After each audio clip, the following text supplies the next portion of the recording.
Welcome to Memoirs of a Twisted Mind. I'm your host, Eddie Stanley. Today's topic is going to be maybe a long one. And the reason why I say maybe a long one is because I want to talk about how women may view men as the enemy. I want to specify the fact that all women do not feel this way. All men don't feel like they're an enemy towards women. But to give better content, this will be an episode about race. It's not going to be solely about that, but I can only talk about my experience. You can always leave a comment about your experience, but my experience has always been black women have always looked at me as, hey, it's the Milk Dug dude over there. Yeah, he's short, he's stocky, he may not be a suitable person. I mean, let's face it, I am twisted, so I get that my twisted mind may do. I can't sit here and say I did get lucky and found one that I held in high regard. Gave me two beautiful trophies from it. But in all sense, why that person was trying to be that independent, overpowering person, had no idea what a black guy goes through. And that's what most women in general don't understand, what men go through.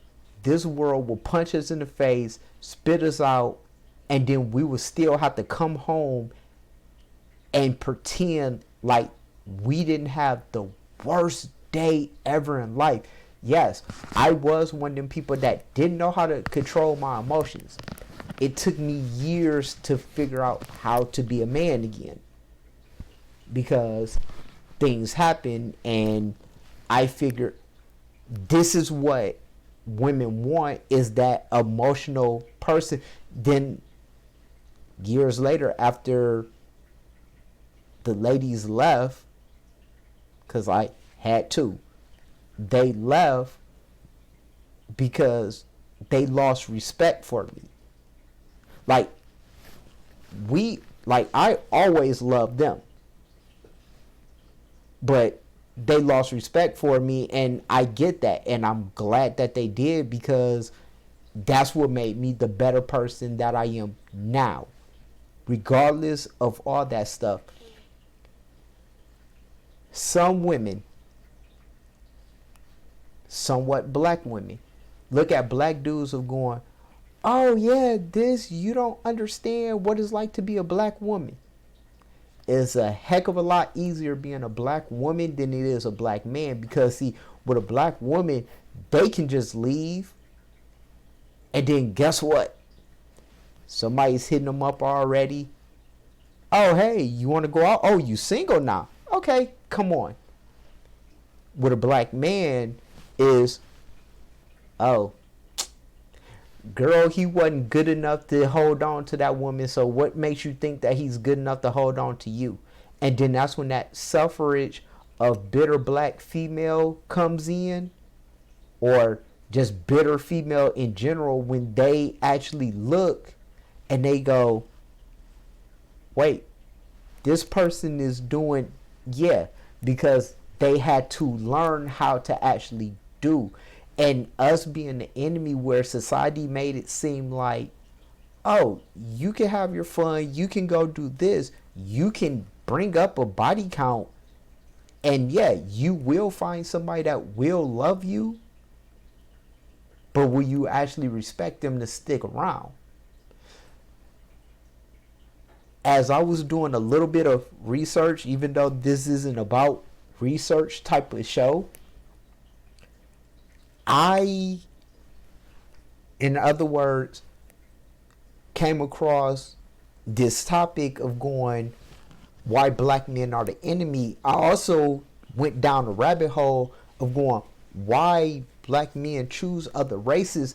And that is why we choose other races, because we have this stigmatization of saying that they don't, like, we are not good providers. We don't know. Some of us, look, we're not, but we haven't learned how to be because we came from maybe a single parent home. We don't know what it's like. We have to learn. I end up coming across Iyanla, where like her little podcast, like her little shows and snippets of stuff where it hit home of going, women say they want us to be emotional, tell them everything that's going on, but yet they look at that as a weakness, because if I do it, then guess what? Oh, who did I even get in bed with? Who did I even let into my world? Who did I let into my life?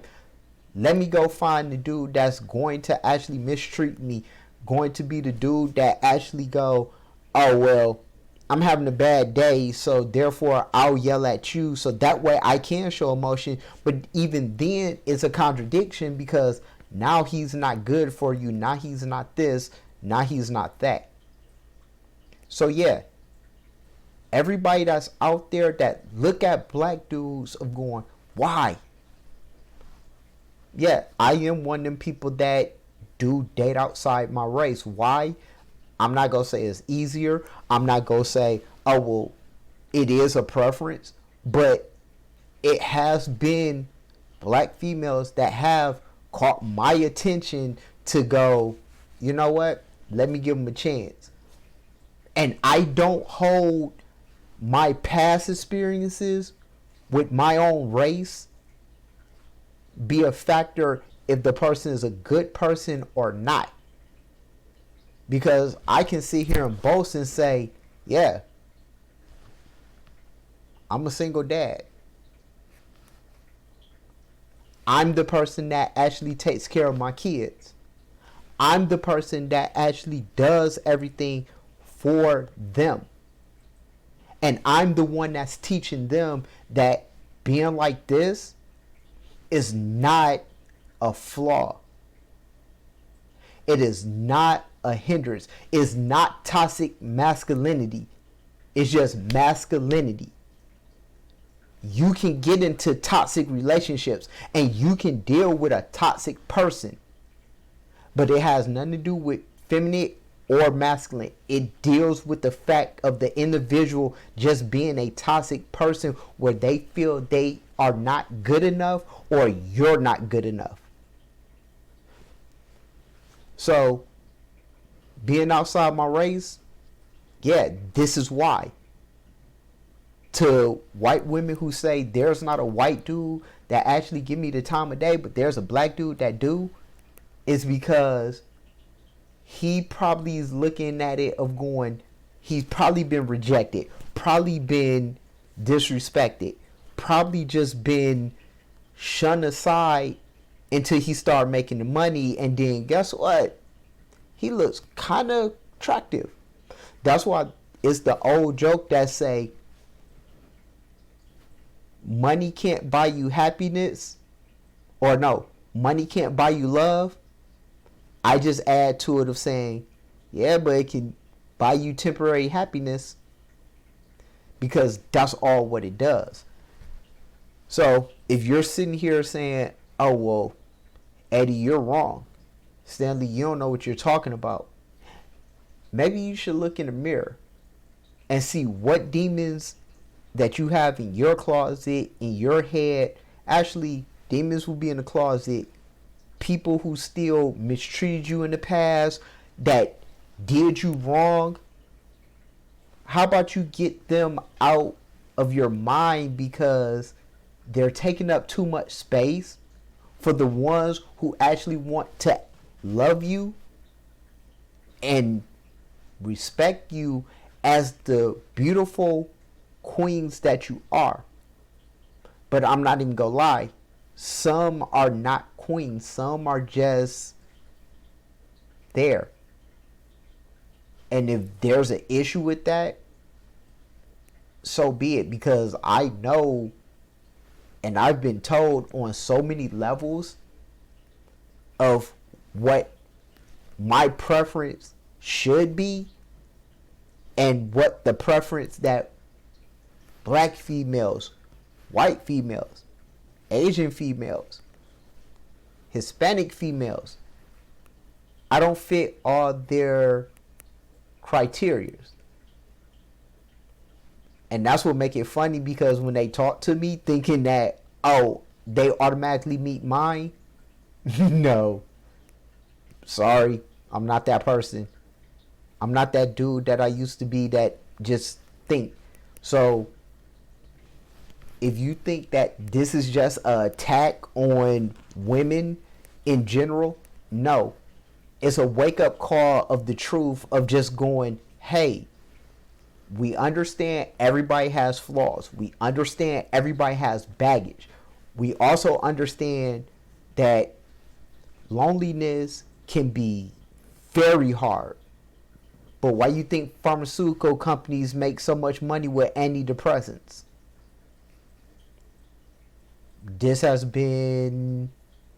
Nah, I'm not closing it out yet. I'm not closing it out yet because I want people to truly understand that all this stuff that predicates women, that's supposed to actually have them empowered and all that stuff, as a woman, I want you to sit back just one time and just look.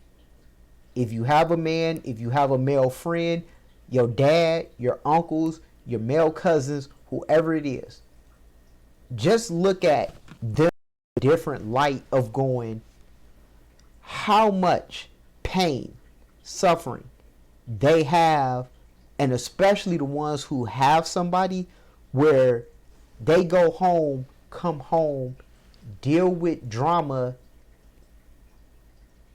and then that's when they start looking out, venturing somewhere. Start venturing out to the fact of going, maybe it's not all cracked up to be with just to be in my race. And for somebody like me, it's beautiful, because everybody want to sit back and talk about racist things. I thrive in that. The only difference is, the only reason why racism and why we're so divided is because somebody that told me said, a married woman, I never forget that she ended up saying, the only way the world can actually attack me is if they do something to my husband where he's upset, then I'm upset. That is a loyal woman. That is a woman that actually, I ain't gonna say know her role, but that's a woman that I know probably have ups and downs in the marriage, but I bet it's peaceful when he gets home. And with that being said, this has been Memoirs of a Twisted Mind. I have been Eddie Stanley, and the only question I got for you is, what do you plan on doing different today?